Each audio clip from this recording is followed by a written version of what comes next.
Hello दोस्तों, welcome back to our channel front foot.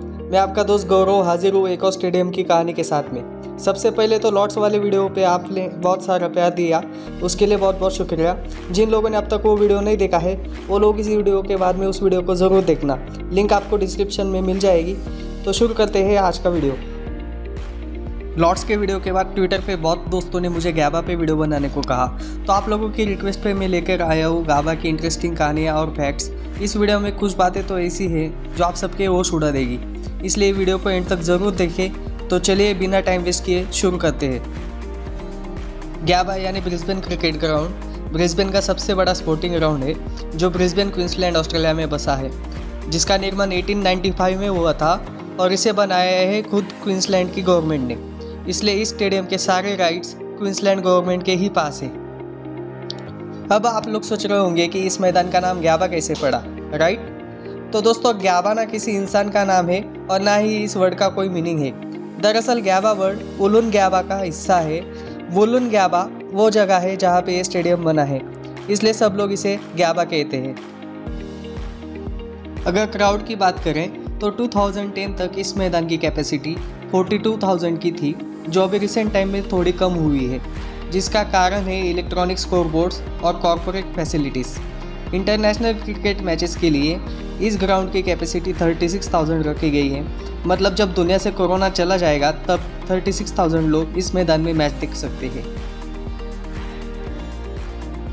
अगर बात करें दूसरे खेलों की तो शायद ये ऐसा कोई खेल होगा जो इस मैदान पर ना हुआ हो।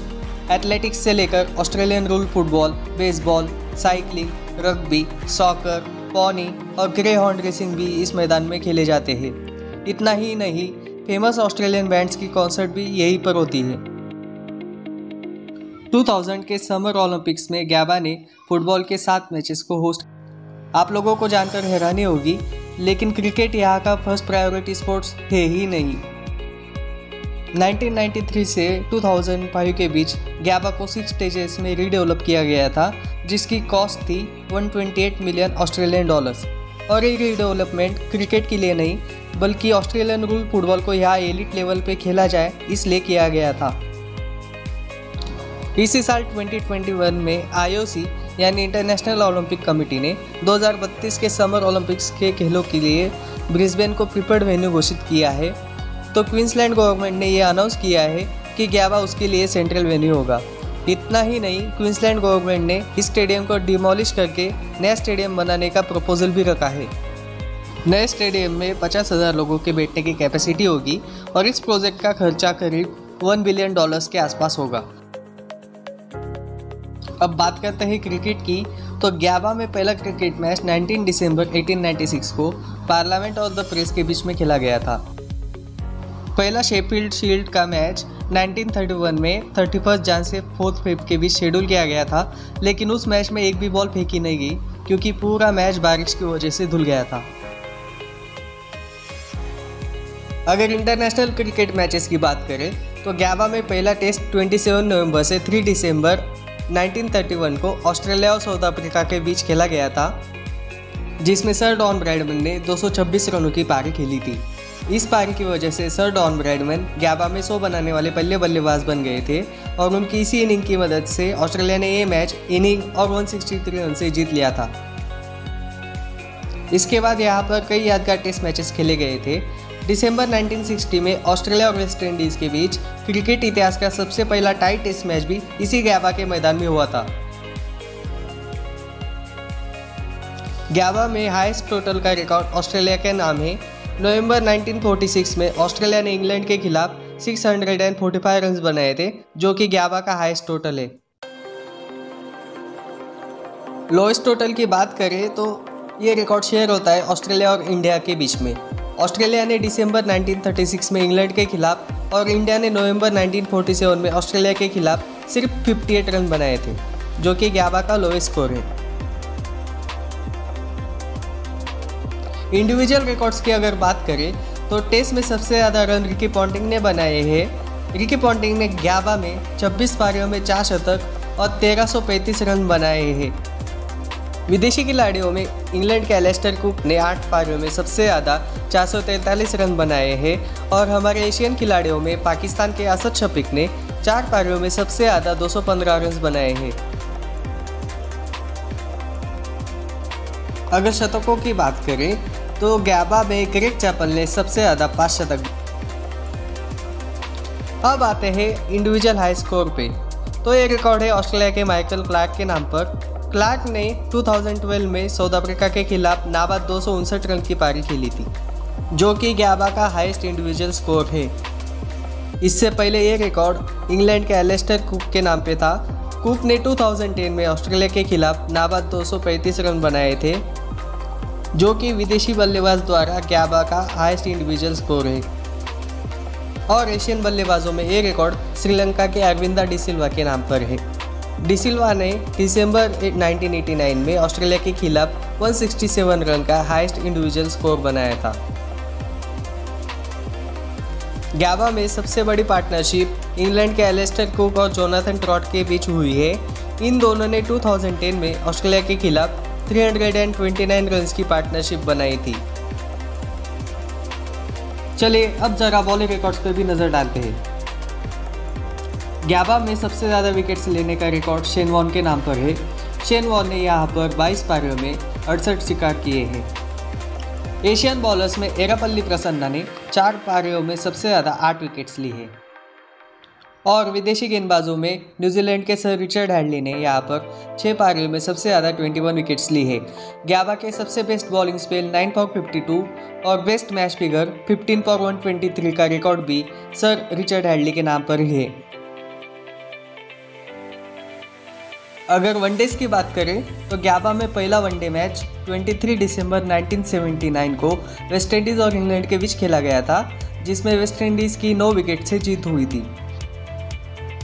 ऑस्ट्रेलिया ने यहाँ पे पहला वनडे 17 जनवरी 1982 को वेस्टइंडीज़ के खिलाफ खेला था, जो गैबा में खेला गया 5वां वनडे मैच था और इस मैच को भी वेस्टइंडीज़ ने 5 विकेट से जीता था।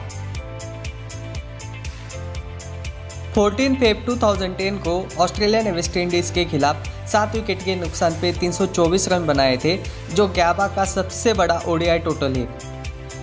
और वही लोएस्ट टोटल की बात करें तो लोएस्ट टोटल पाकिस्तान का है।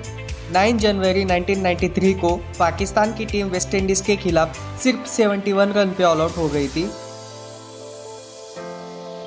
ओडीआईज में यहाँ सबसे ज़्यादा रन डीन जोन्स ने बनाए हैं। जोन्स ने यहाँ पे 9 पारियों में कुल 513 रन बनाए हैं। विदेशी बल्लेबाजों में ब्रायन लारा ने 11 पारियों में 400 और एशियन बल्लेबाजों में सचिन तेंदुलकर ने 9 पारियों में सबसे ज़्यादा 348 रन बनाए हैं। अगर बात करें पार्टनरशिप की तो 2001 में वेस्टइंडीज़ के खिलाफ एडम गिलक्रिस्ट और मार्क वॉ ने 206 रन की हाईएस्ट पार्टनरशिप बनाई थी। बॉलर्स में यहाँ ओडीआईज में सबसे ज़्यादा विकेट्स ग्लेन मैकग्रा ने ली है। मैकग्रा ने 10 पारियों में कुल 21 विकेट्स ली है। विदेशी गेंदबाजों में वेस्टइंडीज़ के आयन बिशप ने 15 और एशियन गेंदबाजों में मुथैया मुरलीधरन ने सबसे ज़्यादा 12 विकेट्स ली है। इंग्लैंड के क्रिस वोक्स ने 2011 में ऑस्ट्रेलिया के खिलाफ 45 रन देकर 6 विकेट्स ली थी, जो इस ग्राउंड का सबसे बेस्ट ओडीआई स्पेल है। चलिए अब देखते हैं गैबा में टीम इंडिया का अब तक का प्रदर्शन। शुरुआत करते हैं ओडीआई से। इंडियन टीम ने गैबा में पहला वनडे मैच न्यूजीलैंड के अगेंस्ट 21 दिसंबर 1980 को खेला था, जिसमें टीम इंडिया को 3 विकेट से हार का सामना करना पड़ा था। और इस मैदान में इंडिया को अपनी पहली जीत भी न्यूजीलैंड के ही खिलाफ 11 जनवरी 1986 को मिली थी। 1980 से लेकर अब तक हमने यहाँ पे 16 वनडे मैच खेले हैं, जिसमें सिर्फ 4 मैच हम जीत पाए। 10 मैच में हमारी हार हुई और 2 मैच बारिश की वजह से धुल गए थे। ओडीआईज में हमें यहाँ आखिरी जीत ऑस्ट्रेलिया के खिलाफ 2008 के सीबी सीरीज में मिली थी। गैबा में ओडीआईज में हमारा हाई स्कोर 308 है, जो हमने 2016 में ऑस्ट्रेलिया के खिलाफ बनाया था। इस मैच में रोहित शर्मा ने 124 रन की पारी खेली थी, जो इस ग्राउंड पे इंडियन बैट्समैन का हाईएस्ट इंडिविजुअल स्कोर भी है। और ग्याबा में हमारा lowest score 153 for all out है, जो हमने 2015 में इंग्लैंड के खिलाफ बनाया था। ग्याबा में इंडिया की तरफ से सबसे ज़्यादा रन सचिन तेंदुलकर ने बनाए हैं, तो बॉलर्स में इरफान पठान ने 6 पारियों में सबसे ज़्यादा 11 विकेट्स ली है।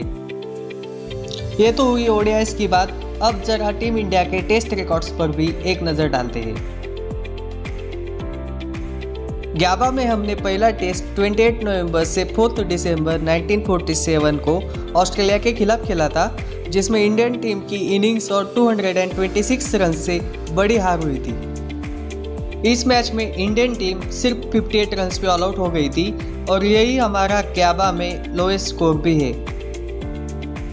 ग्याबा में हमारा हाईएस्ट टोटल 409 रन्स का है, जो हमने दिसंबर 2003 में बनाया था। अगर बात करें इंडिविजुअल रिकॉर्ड्स की, तो ग्याबा में इंडिया की ओर से सबसे ज़्यादा रन्स एमएल जयसिम्हा जी ने बनाए हैं। उन्होंने 2 पारियों में सबसे ज़्यादा 175 रन्स बनाए हैं। अगर इंडिविजुअल हाईएस्ट स्कोर की बात करें, तो सौरव गांगुली ने दिसंबर 2003 में और मुरली विजय ने दिसंबर 2014 में 144 रन्स की पारी खेली थी, जो इंडियन बैट्समैन का हाईएस्ट इंडिविजुअल स्कोर है। और बॉलर्स में इरापल्ली प्रसन्ना ने सबसे ज़्यादा 8 विकेट्स ली है। इंडियन टीम ने ग्याबा में अभी तक 7 टेस्ट मैच खेले हैं, जिसमें से 5 में हार का सामना करना पड़ा है। एक मैच 2003 में ड्रॉ हुआ था और 19 जनवरी 2021 को युवा इंडियन टीम ने 5वें दिन 327 रन्स बनाकर ऐतिहासिक जीत हासिल की है। ये टीम इंडिया की ग्याबा में पहली जीत थी। हालांकि हम 2 बार जीतने के करीब पहुंचे थे, 1968 में 39 रन से और 1977 में हम जीत से सिर्फ 16 रन दूर थे, लेकिन इतिहास शायद हमसे कुछ बड़ा करवाना चाहता था। इस ऐतिहासिक जीत के साथ इंडियन टीम ने ऑस्ट्रेलिया के यहाँ 32 साल तक ना हारने का घमंड भी तोड़ा था। तो दोस्तों, ये थी ग्याबा की कहानी। उम्मीद करता हूँ कि आप लोगों को ये वीडियो पसंद आया होगा। अगर पसंद आया है तो अपने दोस्तों के साथ ज़रूर शेयर करें और क्रिकेट से जुड़ी हर अपडेट के लिए हमारे चैनल को सब्सक्राइब ज़रूर करें। आपको वीडियो में बताई गई कौन सी इन्फॉर्मेशन पहले से पता थी और कौन सी वीडियो देखने के बाद पता चली, ये कमेंट करके ज़रूर बताना। अगर कोई सुझाव देना चाहते हैं तो वो भी कमेंट में ज़रूर बताना। आप हमें ट्विटर और इंस्टाग्राम पे भी फॉलो कर सकते हैं, लिंक आपको डिस्क्रिप्शन में मिल जाएगी। वीडियो को एंड तक देखने के लिए बहुत बहुत शुक्रिया। मैं मिलूंगा आपसे नेक्स्ट वीडियो में, तब तक के लिए टेक केयर।